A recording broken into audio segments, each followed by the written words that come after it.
Hello guys, আসসালামু আলাইকুম। আমরা গত 2 দিন জাফলং এবং ভোলাগঞ্জ 2টা ভিডিও দেখাইছি। আজ আমরা এসে উঠেছি শাহজালাল মাজারের পাশে একটা হোটেলে, হোটেল ইম্পেরিয়ার। আমরা রাত্রিবেলা হোটেলে ঘুরতেছি। হোটেলের পাশেই তো একটু নামার পরে আমরা মাজারে ঘুরলাম। মাজারের সুন্দর সুন্দর কবিতরগুলো দেখলাম, অনেক সুন্দর জিনিস। ঘুরতেছি এবং খুব ভালো লাগতেছে, সবাই মিলে দেখার চেষ্টা করলাম। দেখুন, অনেক সুন্দর কবিতরগুলো, চালালি কবিতর বলে এগুলো, অনেক সুন্দর মনোরম দেখতে। সাথে সাথে ক্যামেরা বন্দি করে ফেললাম ভিডিওটা। এবং সকালে আমরা রওনা দিলাম মৌলভীবাজারের উদ্দেশ্যে। মৌলভীবাজার যাওয়ার পথে আমরা পানসি হোটেলে পান খেয়ে নিলাম, বিখ্যাত পান। আমি পান খাচ্ছি দেখে আমার মেয়ে তো সেও পান খাবে, সেও একটা পান নিয়ে নিল, মিষ্টি পান খেয়ে দেখলাম খুব সুস্বাদু। হোটেলটি হচ্ছে পানসি হোটেল, মৌলভীবাজার শাখা। সিলেটে শাখা আছে অনেক। সিলেটের পুরো অঞ্চলটাতে আপনি পানসি হোটেলের শাখা পাবেন। আমরা যাওয়ার জন্য এই 2টা গাড়ি রিজার্ভ করেছিলাম আমাদের সারাদিন ঘোরার জন্য। এই 2টা গাড়ি আমাদের ভাড়া নিয়েছিল মাত্র 10,000 টাকা। আমরা 30-32 জন মানুষ এটাতে ঘুরতে পারছি। তারপরে আমরা সকালের নাস্তাটা এখানে করি, খুব মজার নাস্তা। রুটি, পরোটা এবং সবজিটা অনেক মজার ছিল, সবাই খুব মজা করে খেয়েছি। মোটামুটি আমরা 30-32 জনের একটা টিম ছিল, একসাথে বসে খাওয়া হলো, খুব মজা লাগলো। সবাই ভিন্ন ভিন্ন জায়গায় বসছে, কারণ সবারই দেখাতে পারি নাই। আমার ছোটো মেয়ে তো খুবই লাফালাফি শুরু করে দিয়েছিল। সে খায় কম কিন্তু লাফাই বেশি। পাশাপাশি আরও আছে দলে, অনেকেই আছে খাওয়ার পাগল কিন্তু খাইতে পারে না। সাথে ডান সাইডে একটা কাপল জুটি আছে, আমাদের বড় ভাই ভাবিও আছে। এটা হলো কাপল, আলাদা রাখছি তাদের আমরা। পরে আমাদের খাবার মোটামুটি শেষ। তারপরে আমরা ওখান থেকে চলে গেলাম লাউয়াছড়া উদ্যানে। সেখানে আমাদের প্রতিজন 115 টাকা করে টিকিট নিয়েছে, কিন্তু আসলে টোটালি এই টাকাটা পানিতে ফেলে দেওয়ার মতো অবস্থা। আপনারা কখনোই এইখানে যাবেন না, কারণ এখানে দেখার মতো তেমন কিছুই নাই। শুধু লাভের মধ্যে লাভ হচ্ছে, ভিতরে আপনার 5 কিলোমিটার রাস্তা হাঁটতে পারবেন, অনেক শান্তি মতো হাঁটবেন, একটু শারীরিক ব্যায়াম হবে। গেটে ঢোকার সময় অনেক কিছু বলবে, সাপ আছে, বাঘ আছে, ভালুক আছে, সিংহ আছে, কিন্তু আসলে ভিতরে কিছুই নাই। আমরা ইচ্ছা মতো দৌড়াদৌড়ি করলাম। ভিতরে একটা আদিবাসী পল্লী আছে, আদিবাসী পল্লীতে আমরা গিয়েছিলাম। দেখতেই পাচ্ছেন আমরা সবাই একসাথে ঢুকছি, সাথে আমাদের একটা গাইড দিছে। তার ঘন্টায় 300 টাকা মজুরি দিতে হয়, প্রতি ঘন্টায় তার মজুরি 300।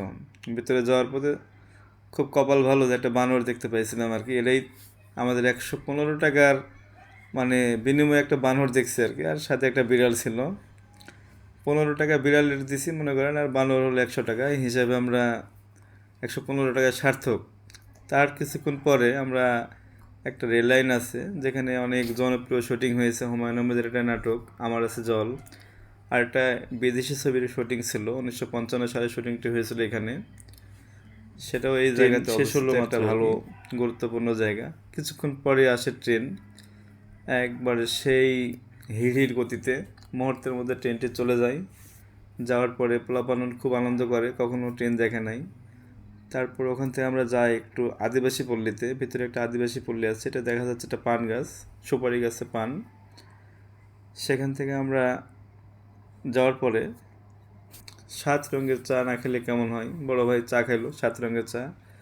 আসলে এটা 7 রঙ চা, বিখ্যাত চা বলে, কিন্তু তার মধ্যে কিছুই নেই। ভুলেও কেউ চাটা খাবেন না। আমি 70 টাকা পানিতে ফেলে দেওয়ার মতো, তার আগেই টাকা নেই, কারণ চাটা খুব স্বাদ না। খাওয়ার পরে কেউ টাকা দেবে না, এই কারণে তার আগেই টাকা নিয়ে রাখে। তবে খায়া তোবা করছে, কখনো এই চা খাবো না। যদি আপনারা কখনো যান, এই ভুলটা কখনোই করবেন না। সেখান থেকে আমরা যাই একটা আদিবাসী পল্লী গ্রামে। যাওয়ার পরে সবাই মিলে সেখানে বসে একটু রেস্ট নিই, তাদের ঠান্ডা পানি খাওয়ায় আমাদের। পরে ওখান থেকে ফেরার পথে আমরা একটা অনেক বড় গাছ দেখি, গাছটির বয়স হয়তো 200 বছর হবে, অনেক মোটা, 10 জন মিলে ধরা যাবে না। সবাই খুবই ক্লান্ত, আমরা আস্তে আস্তে বেরিয়ে আসতেছি বন থেকে। সারাদিনের অনেক অভিজ্ঞতা হচ্ছে, হাঁটা হয়েছে অনেক। বাড়ানোর পথে সবাই খুব ক্লান্ত, সবাই বেরিয়ে আসতেছে, অনেক উঁচু নিচু রাস্তা। আমি এখন সবার একটু ইন্টারভিউ নেব। বলো, তোমার কেমন লাগলো? অনেক ভালো। আপনার কেমন লাগছে? আচ্ছা আচ্ছা, তুমি বলো। অসাধারণ ছিল। কেমন লাগছে আপনাদের এটা?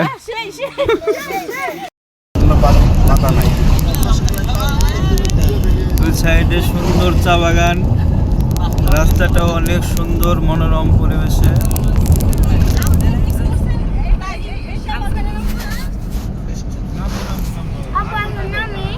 পরে পরে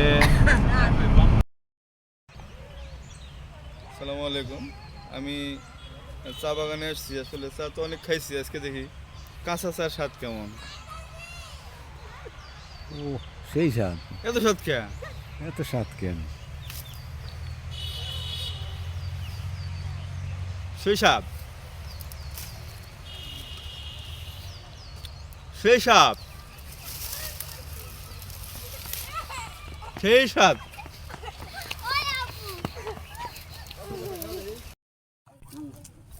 এখানে দাঁড়িয়ে আছি, এটা হচ্ছে শ্রীমঙ্গল পাহাড়ি অঞ্চল। এখানে চতুর্দিকে চা, দিকে তাকাবেন শুধু চা আর চা, চায়ের কোনো বিকল্প নাই। পেছনে দেখাও, আশেপাশে মাধবকুণ্ড পুকুরে নীলপদ্ম,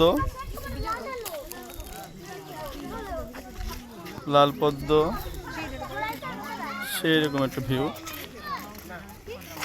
অনেক বড় পুকুর। এই যে চা, সেই সুন্দর। এই যে রাবার বাগান,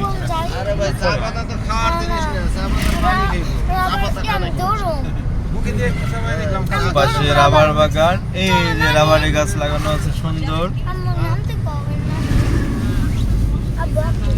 পাহাড়ি আনারস, এই যে রাবার বাগান অনেক সুন্দর। হ্যাঁ পরে ধরে দেখাবো না তোমার।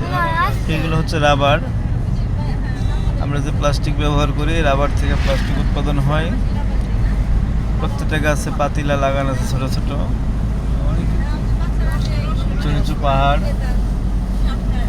এক সাইডে রাবার বাগান, আর এক সাইডে হচ্ছে সব। আমরা অনেক নিচে নামতেছি এবং পাহাড় থেকে আবারও রাবার বাগানে আমরা সারাদিন এদিকেই থাকবো। হ্যাঁ হ্যাঁ নামবো, আসার পথে নাম